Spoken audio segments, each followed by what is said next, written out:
Assalamualaikum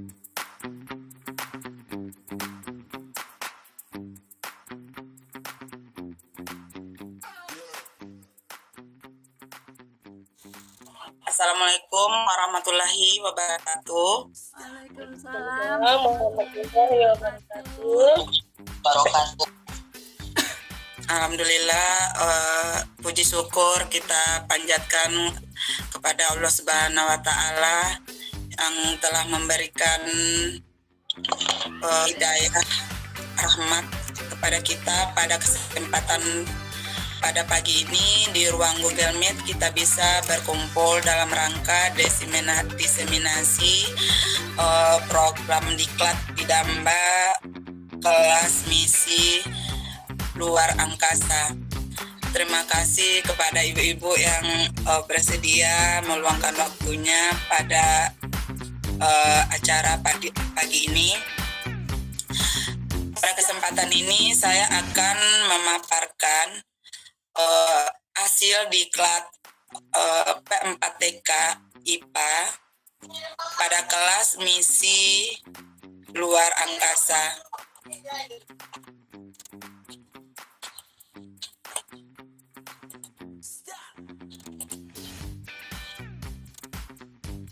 Nah, ini diseminasi program Didamba angkatan 8. Kelasnya itu adalah kelas materi diklatnya misi luar angkasa. Mungkin ibu-ibu nanti kalau mau mengikuti mungkin bisa pilih kelas lain.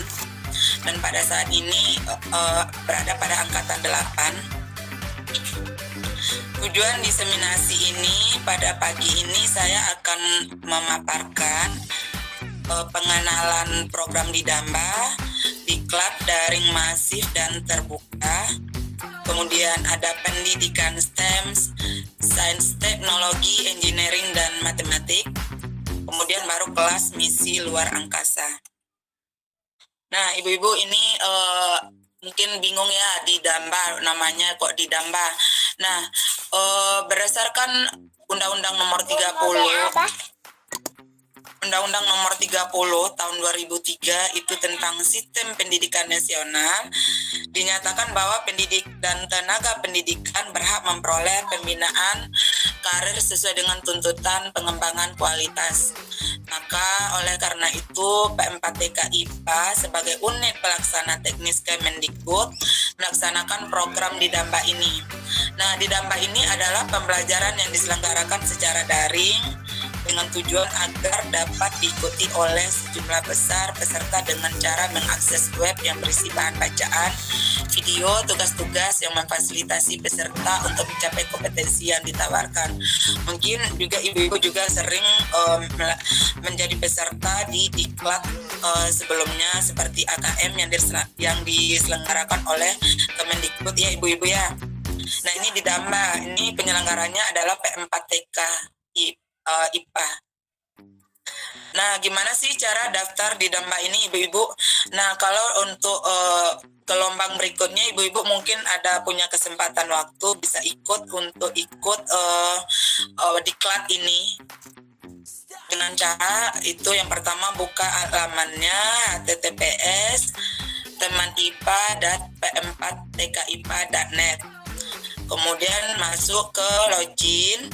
Nah, kalau kita belum punya akun, ibu-ibu klik dulu yang create new account, itu daftarkan saya. Ada nanti isian data, kita verifikasi akun kita melalui tautan yang dikirimkan oleh Surel yang telah didaftarkan. Kemudian jika tidak menerima Surel juga bisa untuk verifikasi akun, ibu-ibu juga bisa menghubungi helpdesk yang tersedia pada laman Didamba tersebut. Nah, ada pemberitahuan kalau akun kita sudah ada. Setelah akun kita punya, kita masuk ke tautan teman IPA, baru kita daftar kelas Didambanya itu sendiri. Dengan cara sama, kita masuk ke web https didamba.p4tkipa.net. Nah, di situ ada bacaan klik daftar sekarang. Pada kolom username nanti kita isi di situ username yang kita isi di akun kita buat tadi beserta passwordnya ya ibu-ibu. Baru kita tekan tombol login. Nah, dari setelah login nanti ada bacaan beberapa diklat itu dengan deskripsinya. Kemarin saya sebenarnya ini kan misi kelas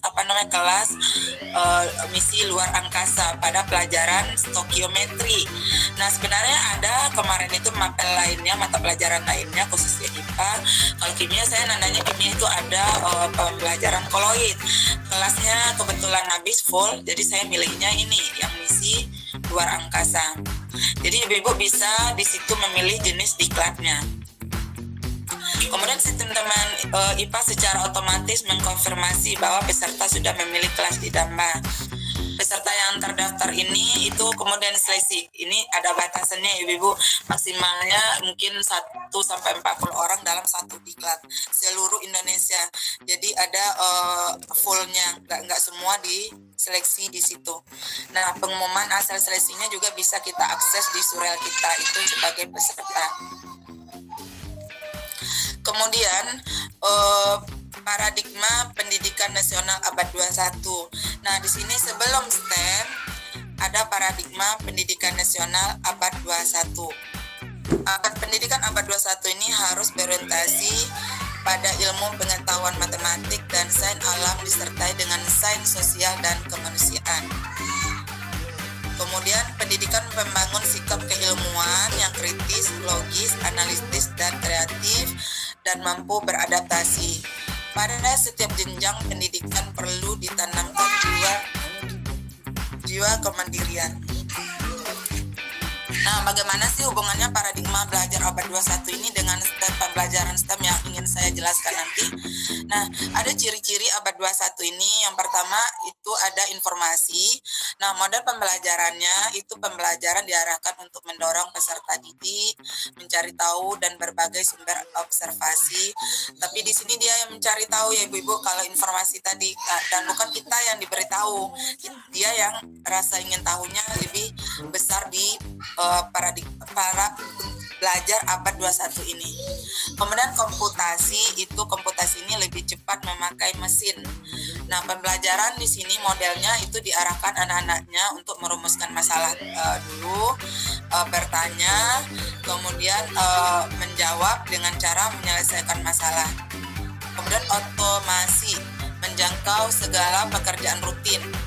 Model pembelajarannya di sini, pembelajarannya diarahkan untuk melatih berpikir analitis, mengambil keputusan sendiri. Berarti kan berpikir analitis tuh, bukan berpikir mekanistis atau rutin.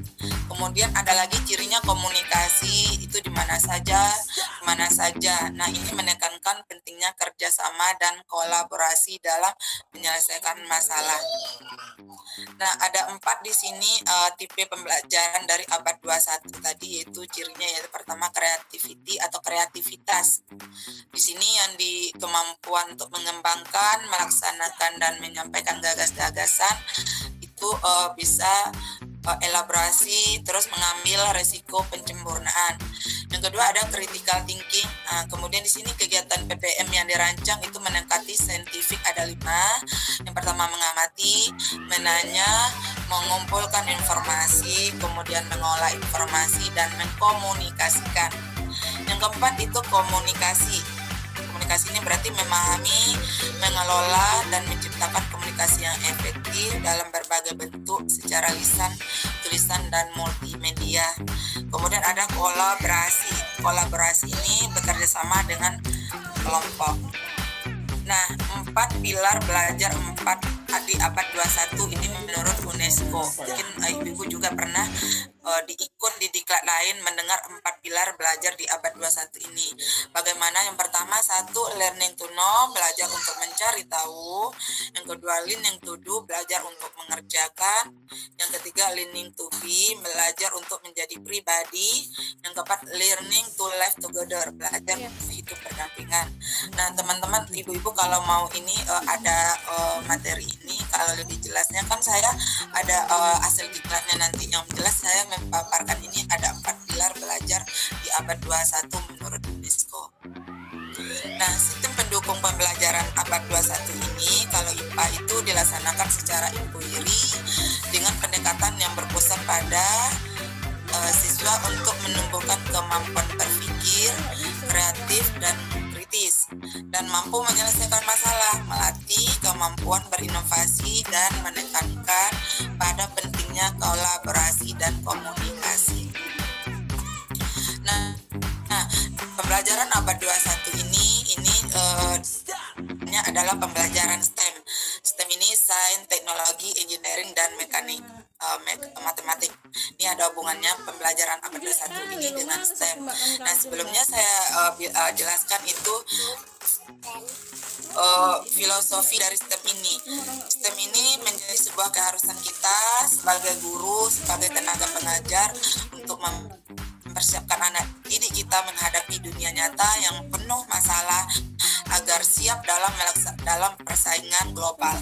Sebab ada sains, teknologi, dan engineering ini, matematik, itu ada 4 STEM ini ya. Itu mata pelajaran yang saling berkaitan dalam kehidupan nyata manusia. Nah, keempat bidang ini itu saling kait-mengkait dan tidak bisa berdiri sendiri. Selama keempat kalau dulu sih mungkin terpisah kan, kalau kita belajar dulu kita mempelajari ini kan terpisah biasanya. Nah, kalau di sini kita akan mengkaitkannya antara satu dengan ketiganya. Jadi seolah-olah hanya bisa kalau dulu seolah-olah kita memahami matematik ya matematik, sains ya sains, teknologi ya teknologi, engineer ya engineer. Nah, dalam menghadapi era persaingan global ini, kita Indonesia itu menyiapkan sumber daya manusia yang handal dalam disiplin-disiplin STEM secara kualitas dan mencukupi secara kuantitas. Jadi kita sebagai guru pengajar ini kita harus menyiapkan bagaimana mengkaitkan tadi ilmu sains itu ke teknologinya, ke engineer-nya, dan ke matematiknya. Sistem pendidikan STEM ini itu pendekatan dalam pendidikan di mana keempat yang tadi ini dengan proses pendidikan berfokus pada pemecahan masalah dalam kehidupan sehari-hari yang nyata serta dalam kehidupan profesional. Pendidikan STEM ini menunjukkan kepada peserta didik bagaimana konsep, prinsip, teknik sains, teknologi, teknik, dan matematik itu digunakan secara berintegrasi untuk mengembangkan produk, proses, dan sistem yang bermanfaat bagi kehidupan manusia. Jadi STEM ini ada sains yang pertama itu adalah kajian apa ibu-ibu, kajian tentang fenomena alam. Itu nanti kita melibatkan apa observasi dan pengukuran, ada yang diobservasi dan ada yang diukur. Yang kedua T-nya ini adalah teknologi, di mana inovasi untuk memodifikasi alam agar memenuhi kebutuhan dan keinginan manusia. Yang ketiga ada engineering, pengetahuan dan keterampilan untuk mendesain dan mengkonstruksi mesin, peralatan, sistem, material, dan proses yang bermanfaat bagi manusia secara ekonomis dan ramah lingkungan. Yang keempat itu matematik, ilmu tentang pola-pola dan hubungan dan menyediakan bahasa bagi teknologi sains dan engineering. Nah, pentingnya berbasis STEM ini di dalam lingkungan atau di dalam dunia pendidikan itu yang pertama itu transformasi proses pendidikan. Yang kedua ada untuk peningkatan kemahiran pemahaman saintifik. Yang ketiga pengembangan sumber daya manusia. Yang keempat tantangan teknologi. Yang kelima kunci dalam kemajuan dan inovasi serta penting dalam kesejahteraan. Kemudian ada 5 tahapan utama dalam menerapkan STEM. Dalam menerapkan STEM di dunia pendidikan, khususnya kita tenaga pengajar, itu yang perlu di situ adalah mengemukakan pertanyaan untuk melakukan pengamatan, kemudian menyusun hipotesis, kemudian menyusun perkiraan jawaban, yang keempat melakukan tes eksperimen, yang kelima menemukan dan mengemukakan kesimpulan. Nah, pada kali ini adalah pembelajaran pada kelas misi luar angkasa pada pembelajaran stokiometri. Nah, ada hubungannya dengan STEM yang 4 tadi ibu-ibu, ada sains, teknologi, engineering, dan matematik. Nah, modal pembelajaran dengan pendekatan STEM ini bisa PJBL itu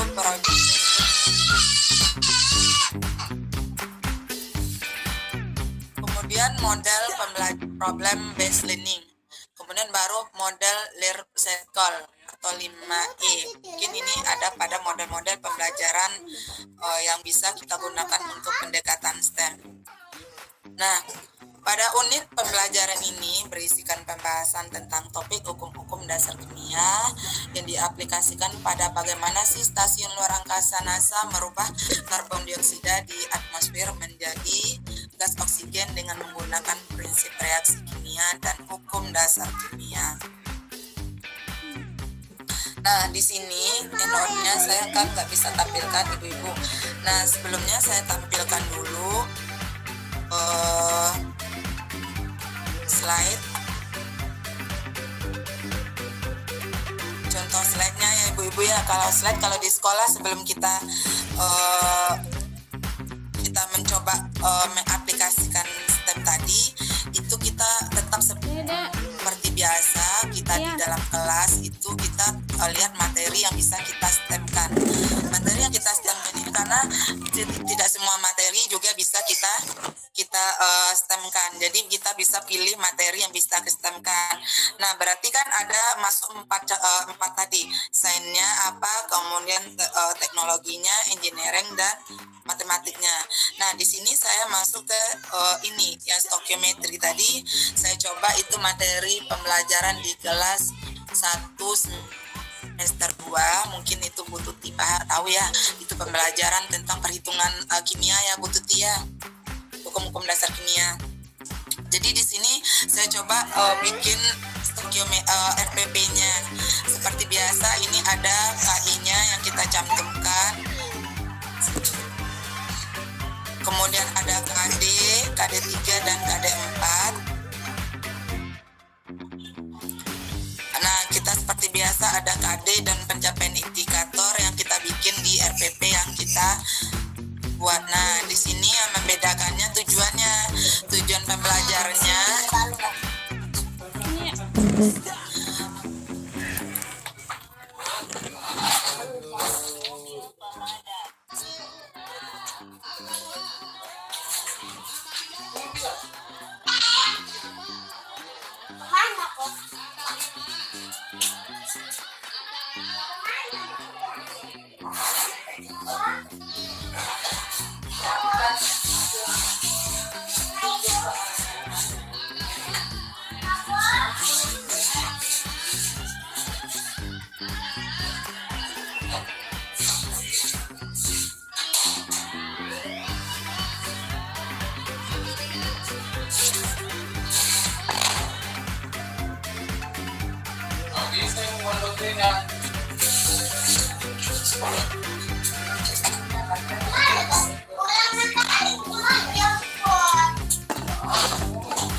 Nah, maaf ya ibu-ibu ya, tadi sebenarnya itu RPP-nya membedakannya itu adalah tujuannya.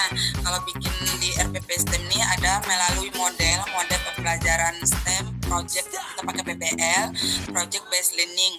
Ini siswa dapat menerapkan hukum-hukum dasar kimia, konsep massa molekul relatif, persamaan kimia, konsep mol dan kadar zat untuk menyelesaikan perhitungan kimia, menganalisis data hasil percobaan menggunakan hukum dasar kimia kuantitatif, menunjukkan sikap jujur, kreatif, disiplin, tanggung jawab dan kerjasama.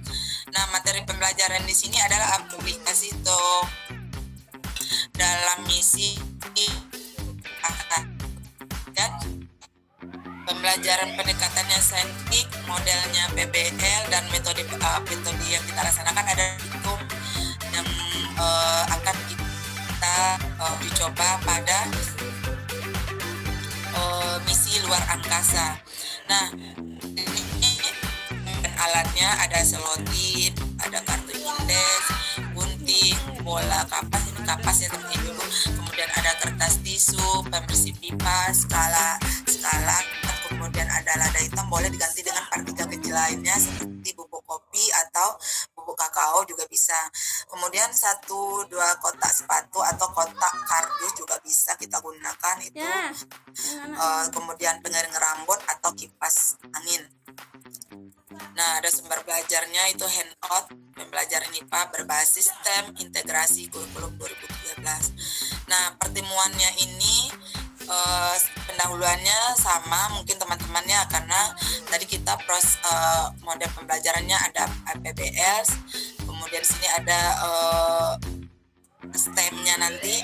Jadi untuk pertemuannya itu yang tetap kita lakukan pendahuluan, siswa merespon dan pertanyaan dari guru yang berhubungan dengan kondisi absen, kemudian memberi pertanyaan kepada siswa, misalnya persepsi bagaimana sih teknik untuk mengubah atmosfer karbon dioksida atau CO2 itu di planet Mars bisa langsung berubah jadi oksigen, sehingga oksigen bisa digunakan oleh para astronot di luar angkasa, misalnya seperti itu pertanyaannya. Guru memberikan masalah yang akan dibahas pada kegiatan pembelajaran, terus siswa menerima informasi mengenai materi dan tujuan yang akan dicapai pada pembelajaran ini. Kemudian masuk di tahap 1 di RPP itu ada refleksi. Guru membagi siswa menjadi beberapa kelompok, kemudian siswa ditantang untuk menggunakan bahan-bahan yang tersedia untuk membuat catering filter. Karena di sini yang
lanjut ya teman-temannya.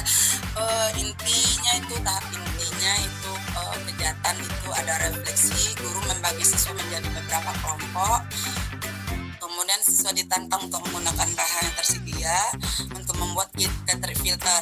Jadi beberapa kelompok ini siswanya itu yang berperan di sini, yang difokuskan di sini adalah untuk membuat catering filternya, Ibu.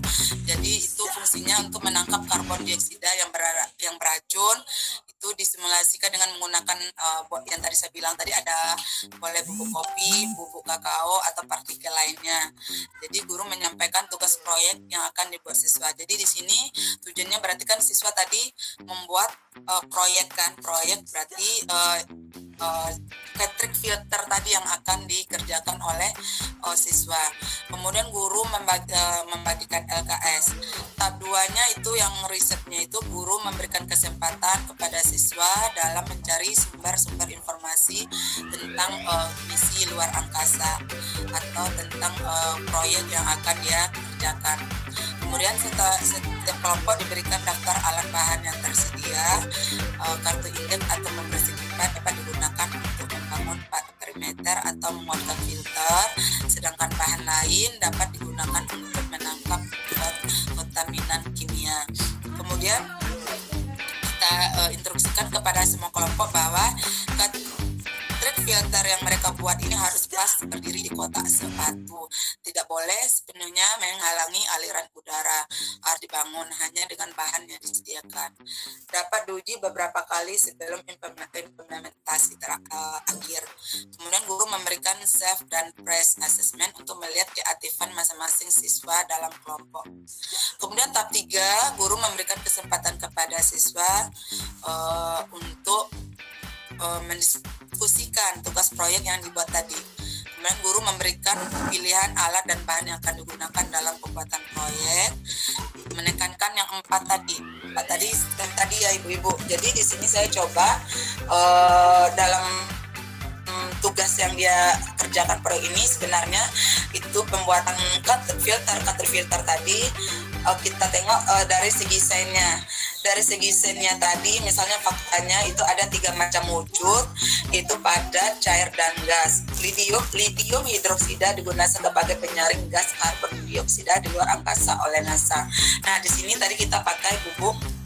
Kita tahu itu dari segi faktanya atau dari segi yang bisa kita lihat dari proyek yang akan dikerjakan anak-anak tadi. Konsepnya itu ada mol zat, kemudian ada masanya yang akan kita timbang, masa nanti sebelum dan sesudah. Kemudian ada proseduralnya, mendesain dan merakit alat penyaring udaranya, kemudian menimbang masanya, terus nanti kemudian reaksi kimia yang dapat digunakan untuk menangkap gas CO2 yang dalam misi di luar angkasa. Kalau teknologinya di sini tadi kan itu stylenya Ibu-ibu. Kalau teknologinya itu kontaminan kontrol catering untuk teknologinya. Kemudian engineeringnya di sini menggambar desain alat tadi itu adalah bentuk engineeringnya, teknologinya mesinnya. Kalau di sini kan kita sederhana banget, kita sederhana yang kita buat alatnya. Jadi di sini engineer-nya itu kita gambar desain alat penyaring udaranya. Setelah kita desain di kertas, nanti kita rancang ketebalan penyaring udara agar dapat menangkap gas CO2 dengan baik, tetapi udara masih bisa dialirkan. Kemudian membuat dan mengarahkan alat simulasinya penyaring gas CO2, kemudian mengevaluasi banyaknya CO2 yang tersaring dan lancarnya aliran udara. Nah, yang matematik sini itu menghitung massa zatnya. Jadi kita menghitung massa zat sesudah sebelum tersaring atau terfilter, dia difilter yang dibuat anak-anak dengan setelah yang terfilter. Nah, di situ yang kita fokuskan bisa kita hitung massa zatnya tadi. Bisa sebenarnya karena materinya stokiometri, kita bisa menghitung mol zatnya dan persen massanya juga. Jadi ada hubungannya tadi 4 stem tadi ya Ibu-ibu ya, 4 aspek tadi itu pada pembelajaran yang ini. Makanya di RPP harus kita jelaskan kepada anak-anak praktikum untuk membuat proyeknya ini. Kemudian penutup itu bersama guru kita menyimpulkan hasil pembelajaran. Nah, untuk pertemuan selanjutnya itu juga boleh kalau seandainya hari kebetulan tergantung kondisi ya Ibu-ibu, tergantung kondisi. Jadi boleh kita lanjutkan di materi pertemuan berikutnya kalau seandainya anak-anak belum menyelesaikan sampai selesai penyaringan dari karbon dioksida tadi. Seperti yang sama, pertemuan berikutnya itu sama, ada pendahuluan juga, ada tahap terakhirnya, yaitu kita di sini langsung tahap 4 karena tahap 3 juga udah ada di RPP yang pertama. Di sini di tahap 4 uji karakter dengan di kotak sepatu. Nah, nanti di video Ibu juga bisa lihat bagaimana saya mempraktikkan kemarin untuk counter filternya itu berada di tengah. Kemudian kita gunakan kipas atau pengaring rambut untuk meniupkan partikel di dalamnya. Percobaan yang akan menangkap partikel dalam counter filter sambil mempertahankan alur udara di pintu keluar. Nah, nanti kemarin uji coba, nanti Ibu juga bisa lihat video itu saya alhamdulillah berhasil ada partikel yang tersaring di filter itu. Setelah percobaan selesai semua kelompok itu anak-anak bisa menimbang dan mencatat berat counter filter pada lembar kerjanya atau LKS dia atau LKPD-nya. Jadi setiap kelompok bisa menimbang karena sebelumnya juga udah ditimbang itu counter sebelum terfilter dan setelah terfilter adanya partikel yang terserap di filter yang mereka buat. Nah, semua kelompok bisa menghitung selisih berat counter filter sebelum dan sesudah percobaan. Kelihatan ya kan Ibu-ibu, kalau mereka menghitung selisih berat counter filter, berarti di sini yang mereka gunakan adalah matematiknya. Kemudian guru memberikan peer assessment untuk melihat reaktif peserta didik. Kemudian tahap kedua dari risetnya di sini guru menyampaikan aturan presentasi. Kemudian tetap kita presentasikan dari setiap kelompok ya Ibu-ibu ya. Kemudian kita monitor jalannya presentasi kelompok yang rancangan dari alat yang mereka kerjakan itu apakah baik, apakah saluran udaranya juga baik. Jadi semua kelompok itu merevisi satu aspek desain mereka untuk menangkap karbon dioksida dengan lebih baik. Misalnya apakah semua serbuk berhasil masuk ke filter atau cuma sebagian yang tertempel di kotak di filter yang dibuat tadi. Kemudian penutup, siswa bersama guru itu menyimpulkan pelajaran hari ini, kemudian guru memberikan posters, kemudian bisa menyampaikan informasi itu pertemuan berikutnya. Sama teknik penilaiannya mungkin ibu bisa buat seperti apa ibu yang ibu pengen buat teknik penilaiannya, kemudian bentuk penilaiannya juga sama dengan instrumen penilaian. Ini RPP-nya.